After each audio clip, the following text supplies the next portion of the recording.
Welcome. In front of me is a Black Shark 4, and today I'll show you how to insert SIM and SD card into this device.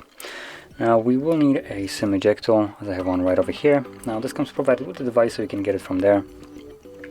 And once you have it, you want to pop out the tray, which is located on the upper left side of the device, as you can see right over here.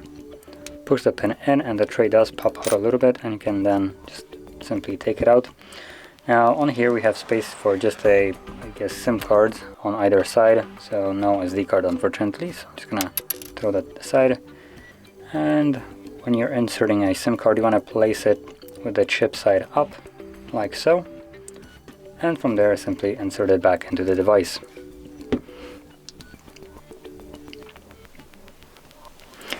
Now as you can see, I do have a pin on my SIM card, so I'm going to quickly confirm that, and this will unlock my SIM card. And that is how you would insert it. So if you found this very helpful, don't forget to hit like, subscribe, and thanks for watching.